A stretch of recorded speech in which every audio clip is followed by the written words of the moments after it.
This is Nick. This is Jack. And today's Girl Pod is the best one yet. It's a T-Girl. T-Boy is the top 3 pop business news stories you need to know today. But this year-end bonus episode is our top 3 stories showing how women drove the economy this year. This year, we avoided a recession, largely thanks to women, their work, and their spending. This year, we were all part of the She-conomy. So send this episode to your buddy Timmy. Send this episode to Darlene from Duncan. Send this episode to Frank from Finance. And if you do, show us your share, and you'll be entered to win a free kit of T-Boy merch and 2 tickets to a live show next year. In the meantime, Jack, this is the best bonus pod we've ever whipped up. What do we got for our 3 stories? For our first story, it's the She-conomy, a story originally from July 28th. Jack and I found the 3 female forces that turned the economy into the she-conomy. For our second story, it's natural cycles from September 20th. Our most commented on story of the year was this one. Yeah, Jack and I called it iOvulation. The first ever hands-free birth control was a tech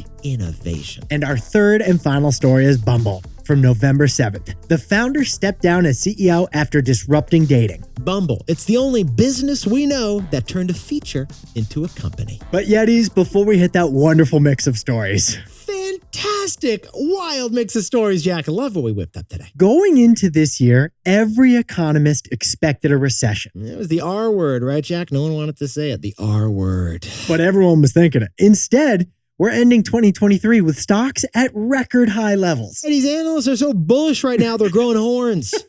And we avoided the R word? There was no recession in 2023. And the key reason the economy was so strong this year? It was women. And we've got the data to back that up. Yes, we do. Because Yetis, during the pandemic, women suffered in particular by having to leave work. But the she-session officially ended in 2023. Because women's workforce participation hit an all-time high this year. Yeah, women returned to the workforce this year with authority. Get this, 79% of women between 25 and 54 are in the workforce right now. That is a record high. Just ask Carol from accounting. She'll confirm the numbers. Oh, and this year, women's spending literally boosted GDP. Call it the Barbie bump, the Beyonce bounce, or call it T-Swiftonomics. But honestly, when you jump into the numbers T-Boy style, you'll discover that it's even more than that. Women saved our economy this year, and today's pod has 3 stories showing how. So Yetis, right after you finish today's show, there's one thing you gotta do. Call your mother.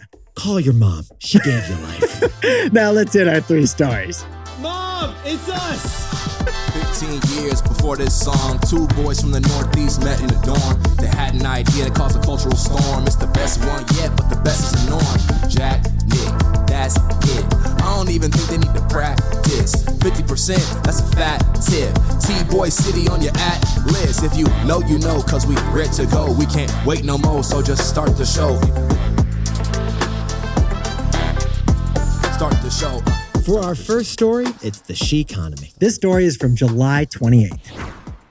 There is one economic force above all others this year, and that force is girls. 2023 is the year of the She-conomy, and the numbers prove it. Yetis, we are halfway through the year, and Jack and I have noticed a huge trend that we just had to talk about with you. Young women are splurging in this economy. The 3 biggest economic events of the year all broke records. And it's all thanks to ladies. Besties, never have more X chromosomes run the economy than right now. Exhibit A, the Barbie movie. The Barbie movie. It powered the biggest box office weekend of the year. And the reviews last weekend were so good that this past Tuesday was the biggest Tuesday of ticket sales for any movie ever. Jack, main character? Female. Director? Female. 70% of the moviegoers? Female. Now let's turn to Exhibit B.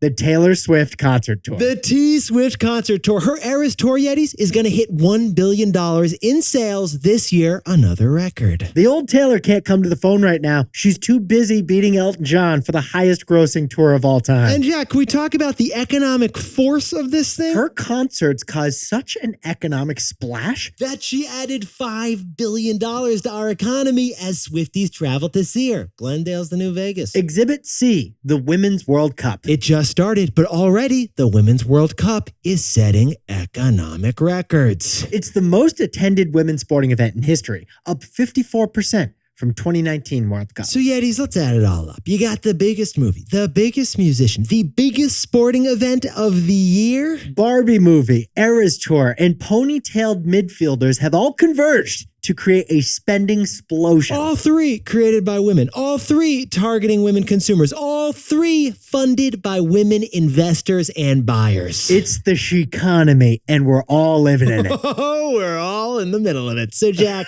what's the takeaway for our buddies over in the She-conomy? We found 3 reasons why young women are powering the economy right now. First reason for the She-conomy, women are driving the labor market. There's more women making money in America than ever before. Last month, Jack and I told you the women's workforce participation rate in America hit an all-time high. The second reason for the She-conomy is an emotional catharsis. Women have just had a disproportionately harder time over the last 3 years. At the beginning of the pandemic, professions dominated by women were hit the hardest. You got remote schooling putting more childcare burdens on women during the pandemic. And then women had to suffer the emotional toll of Roe versus Wade getting overturned. Jack, you don't need a girl dinner right now. Women need an outlet right now. And the third reason for the She-conomy is the underserved market finally getting served. Look, Yetis, men in power tend to steer product development to their own preferences, male preferences. So this year's Barbie movie, Eras Tour, and Women's World Cup tapped into a huge pent-up demand. And that is why 2023 is the year the She-conomy became the economy. For our second story, it's natural cycles, iOvulation. Take us back to September 20th, Nick. The FDA just approved birth control on the Apple Watch. That's right. Not condoms. No. Not a pill. No. Just look at your wrist. Here's something no one really tells you, but like for years you try to not have a baby, and then when you try to have a baby, it can actually be like really hard to have a baby. Right. So let's introduce some biological context Can you to this story. sprinkle it on for us, Jack? A woman is actually only fertile for 6 days of each cycle. That's it. That's it. It's only 6 days out of the whole month when you can actually get pregnant. So if you could accurately know what 6 days it's going to be, Then that would be good to know if you're trying to conceive. and that would also be good to know if you're not trying to conceive. It's kind of just good to know for everybody. What are the 6 days that fertility is happening? That data is really valuable. In fact, it seems like it's worth about $150 million based on this startup's valuation. Yeah, because this story is about Natural Cycles, a Swedish fertility startup that helps you find those 6 days. And they hit a $150 million valuation because they seem to have found those days. Natural Cycles says that you can do birth control effectively with no hormones and no condoms either. And here's how they do it. This is where it gets interesting. By measuring the temperature of your body, they can determine whether you're fertile. Because the body temperature rises as you're ovulating, so that's when you're fertile. But here's the interesting problem that they've faced. To measure your body temperature and figure out if you're ovulating, you have to take your temperature at the same time, every day, the same way. Okay, so the app works, the software works, but that's kind of an interesting friction that's in it. Because you got to wake up in the morning, grab the thermometer from your bedside table and put it in. That's a risk that you do it inconsistently or mess up. It introduces human error risk. Which brings us to this big news from yesterday. The FDA just approved Natural Cycles fertility software for the Apple Watch. That's a big deal. It is. It means you don't have to use a thermometer in your bedside table. You can just leave your Apple Watch on at night. It means we may have the first ever hands-free birth control. Because the Apple Watch can measure your body's temperature very accurately and catch the tiny changes that happen while you're sleeping. And then the Natural Cycles app is going to analyze that data and give you a simple yes or no to tell you if you're fertile. That's right. With the Apple Watch and the Natural Cycles app, it'll be green if you're fertile. It'll be red if you're not fertile. And apparently this is 98% clinically effective with the perfect use. Or 93% effective if used the way that people typically use But it. Jack and I saw this story and we were like, we've just haven't seen a technology develop like this. We just didn't expect this. Yeah, for the first time, it's software, not hardware or a physical thing that manages your family planning. This is wearable birth control with wearable technology. It lets you prevent or plan a pregnancy just by looking at your wrist every morning. Now, we should point out that the Oura Ring, another startup wearable, is also FDA approved for use with natural cycles. But there's way more Apple Watches on people's wrists than Oura Rings on people's fingers. They sold 50 million Apple Watches just last year. So this FDA approval has a bigger potential impact. So Jack, what's the takeaway for all our buddies over in tech? Platforms are all about their potential. Yetis, funny thing, a few years ago, when the Apple Watch first came out, its most powerful feature was text notification. Oh, great, I got a text message. My phone already told me that. People weren't that excited about it, to be honest. And then you got the button on your Apple Watch that lets you skip songs. Which was kind of cool for your father-in-law. But now, the ability to plan your family as accurately as with a birth control pill? Let that sink in. Sit down, stand up, and just sit down. Without having to take a pill, or take your temperature, or introduce hormones, or use protection? Yeah, these natural cycles brought the innovation with their software. But Apple brought the scale with its hardware. Like the iPhone, the Apple Watch is a platform. And platforms are all about potential. For our third and final story, it's Bumble. This one's from November 7th. Bumble, the female-first dating app, is moving on from its legendary founder and CEO, Whitney Wolfe Herd. Her leadership defied one of the key rules of business. And we'll tell you that rule in the takeaway. But in the meantime, Jack, can we go back to February 10th, 2021? Set the scene for us, please. A young woman was walking around Times Square with her 1-year-old toddler son. She made a right on 41st Street and walked into the NASDAQ exchange. She then went on to ring the opening bell of trading with her baby on her hip. Yetis, that made her the youngest female CEO to IPO a company ever. And she did it while holding a toddler. That's Whitney Wolfe Herd. And that's also the day that she became the youngest self-made female billionaire ever. Yeah, she was 31 years old when Bumble began trading publicly on NASDAQ at a valuation of $9 billion with a B dollars. But Nick, can we take the Yetis 7 years earlier from that day?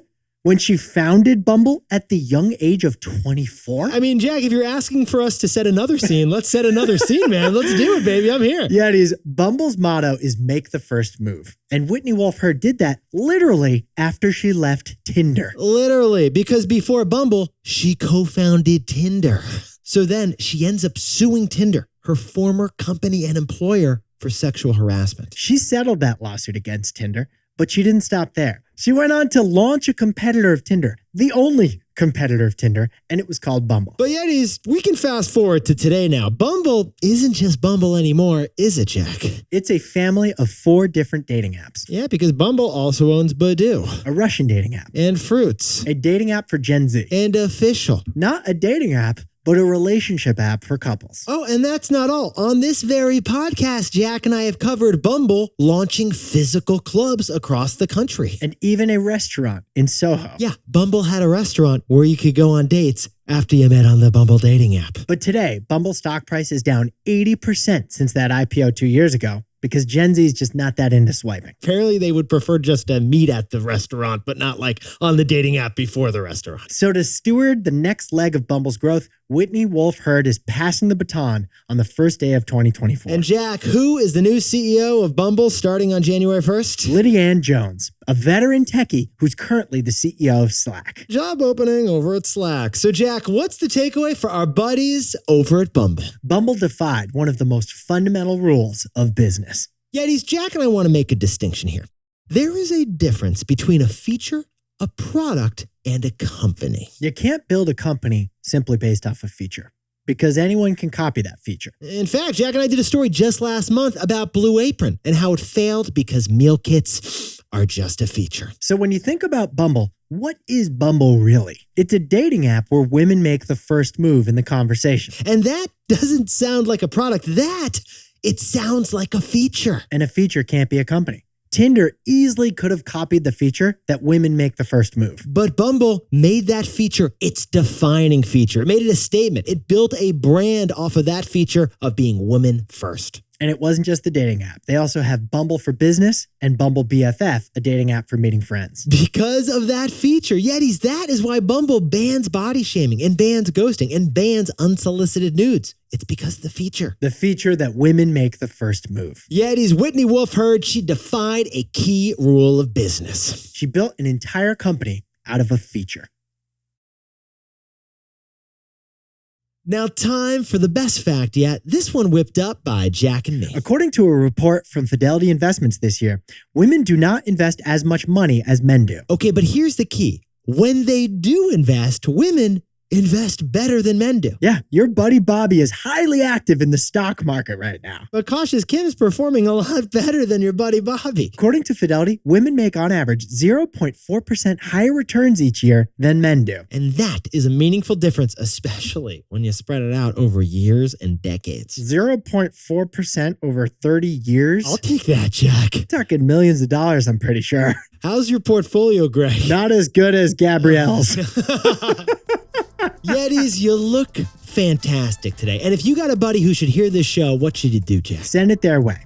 And then, if you show us that you shared the show, you'll be entered to win a free kit of T-Boy merch and 2 tickets to a live show next year. HYHTBOY. Have you had the best one yet? If you know, you know. Nick and I will see you tomorrow. With another bonus pod.